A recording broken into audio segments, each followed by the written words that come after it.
I want to start with a statement. Climate change is a direct result of disrespect for the rights of the indigenous people. And for me, that meant when we disregard the rights of the indigenous people and with regards to the land by deforestation, effectively, that is going to cause greater carbon emissions, resulting in climate and global warming, and that in turn will reduce our arable planting land. It will be shrinking. And some scientists are saying by the year 2015, as the result of shrinking arable land, increase of population from 7 billion to 9 billion, we will be facing a food crisis in 2050. That's not down the line. So that's why I feel so privileged that we have this opportunity to work with the Orang Asli because we're dealing with the people so close to God. They asked me one question. Why do you someone told them I don't get any profit at all from helping them set up this organic farm. So when they found out, they asked me, why do you do this? And I said to them, I also don't know why I do this. It doesn't make any logic to me. I have to give up my legal practice, come here, make no money. I have to travel 4 hours each time, and I go there on at least on a month or twice a month basis for the last 24 years. And you ask me, people, I also think I'm crazy at times. But I tell you what I know.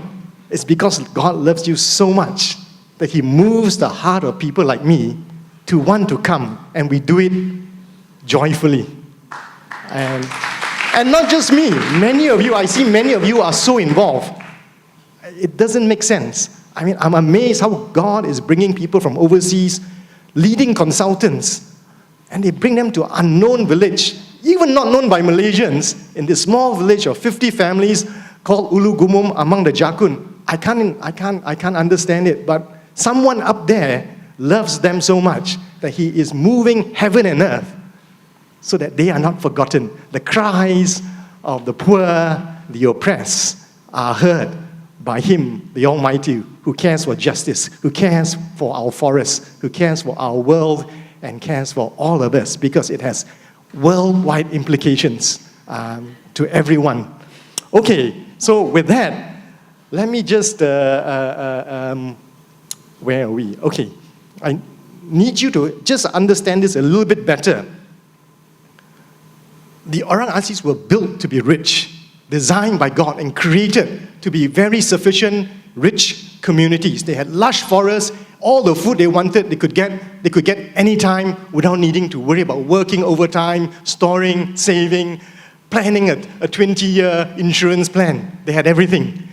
But when their forests are taken away, all their food sources go missing. So now they used to have a shopping trolley. They could go in the forest anytime and pick whatever they want from the shelves. And as Fun Fung said, all the shelves have been taken away. Now, not only is their forest and food source and livelihood have been taken away, now they have to convert their shopping trolley. You know what their shopping trolley is? It's a spear and a blowpipe. Now they have because of the forced market economy coming into the midst, they have to convert their shopping trolley into, the spears and blowpipe into a shopping trolley. But if they use a spear and blowpipe in the supermarkets that we have today, well, they will have a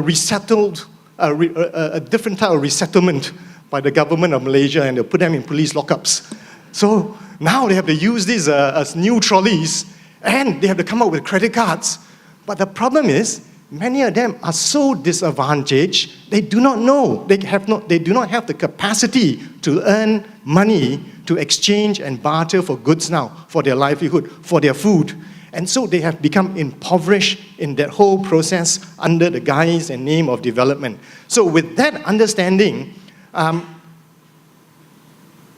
expect an Orang Asli community to be able to survive well, given this intrusion of development, intrusion of the market economy that is changing their world, turning it upside down, destroying the forests, how are they going to survive? How are they going to succeed in these kind of conditions? So many of them are being told, kamu tak berguna lah, kamu malas lah, kamu tak boleh berjaya lah. That's the kind of perception that is being cast upon the Orang Asli, and very unfairly, if I may say. You cannot expect them to be as industrialized and as efficient as a urban, socialized in a cash economy to suddenly be able to achieve the same efficiency.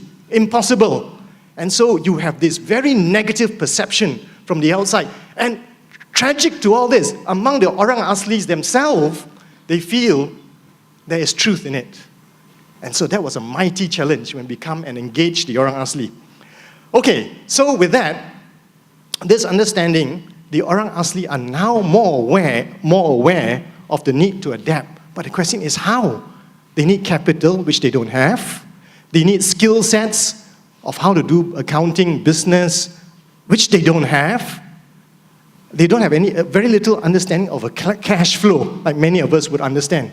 And on top of that, they don't have access to fair markets. Any group, if any of us were put in that same situation, would more than likely fail than succeed. Agree? Yeah. I hope so. So it's with that then that we began to see there was a need for us. That YKPM embarked on a community enterprise to empower the Orang Asli. And so we worked with the community. Oh, sorry, I forgot about the slides. And we began to say, what can we do? What would you like to do? And finally, we agreed, okay, a community enterprise on organic farming is the way that they would want to go. So we started, we told them, okay, what we can do, we will help you with the capital, the technical skills, and help you try and create a fair market and give you the best prices. But more than that, actually, I'll tell you why. It's a bit different. So they all agreed, they form a committee, they identify the land, they found their participants, and we started. But I said, this is your business. So all I will provide is just a startup, the infrastructure, the seeds, the technique, and we'll get people to come and teach you how to do it, and we'll try get the best market we can for you. But we can't pay you any salary because this is your business. It's going to be your project. You are going to be the owners.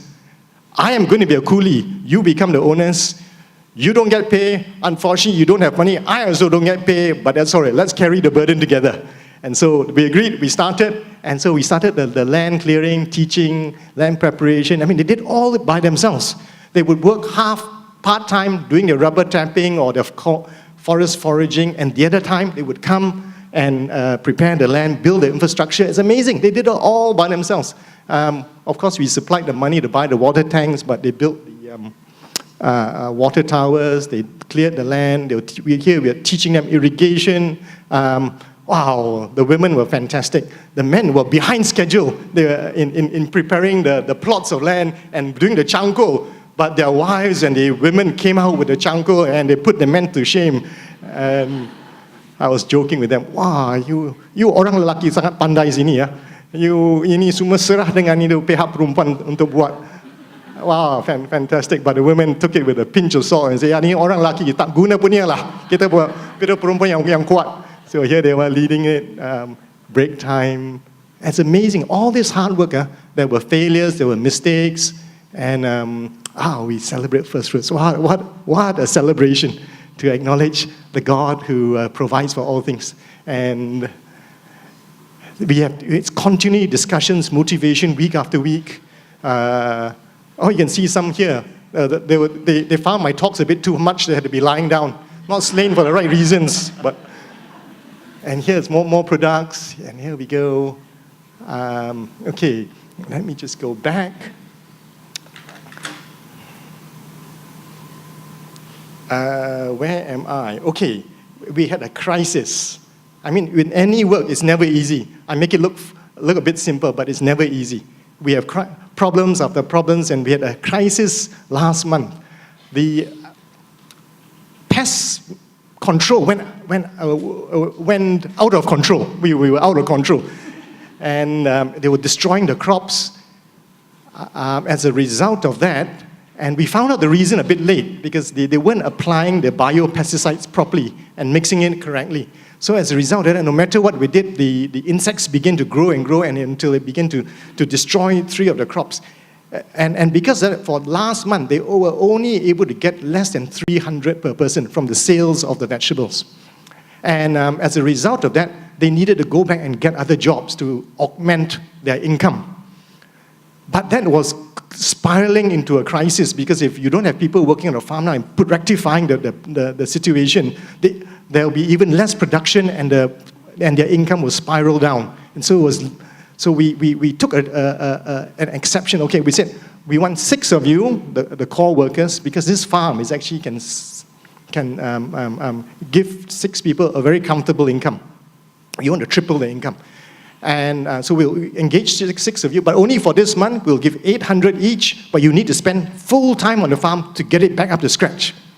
And so they agreed, and I think it worked, because last week when I went, I could see they had resolved the insect attack. The plants were back into health. The insects were under control. And I saw there was so much hope in their eyes. And as they saw that, hey, we have been able to control the insects. And we saw their skill sets. They had learned. Errol, our consultant, was telling me, they are now graduated as organic farmers. And I could see they knew what they were doing. They began to think through the thought processes, why they did what they did. I thought, wow, they've achieved so much. And they could see their plants were green, it's coming up, it's growing, and in 4 weeks, their income will beef right up, higher than ever before, because they could see the crops coming. And I saw that hope being restored in their eyes, and there they were on track. And now, everyone is back on the farm. So that was exciting. Exciting to see what's going to happen. We hope, but with this approach, to triple the income and get them income of easily 2,000 ringgit down the line, and maybe more once we expand to phase 2 and phase 3. But as it is, that's where we are. I was so proud and so thankful of what God had done, because I saw not just, I said my greatest contribution of the foundation to you is not helping you raise your income 3 times, 4 times. It's giving you hope and your ability to unite and cooperate together. That's the greatest contribution that YKPM can do to you with this project. And I saw among them those who had more to spare. They shared their meager income of 300 with those who were struggling. I saw there was less blaming of one another for their mistakes. I'm seeing there is less lower self-esteem of themselves. I see a greater coming on schedule, cooperation, being responsible to one another. It's work in progress, no doubt, but it's amazing to see these elements of the community coming together. And with that, I said, when you come together, when your hope is restored, your dignity and your levels of unity come together, nothing can stop you from going where you want to go, and your destiny can be achieved. And I also applauded them. It takes us 3 years to go to university and learn a skill in marketing or human resource organization. For them, in 9 months, they had to master commercial organic planting skills. That is no mean feat, I can tell you. I've seen my consultant teach them why it's a difficult process, but they have to master that in these 9 months. We made every mistake, but they finally got there. 2, they have to also learn how, in terms of human organization, business management, and marketing, all within 9 months. And pretty much they've got there, even though they have a very low literacy capabilities. So that's where we are. And finally, let me finish with this. I've told you I've become a vegetable seller man. Key to all this is not just access to fair markets. Because if you don't have that, many of these projects will also fail, and doesn't give them, they work so hard, but they get so little.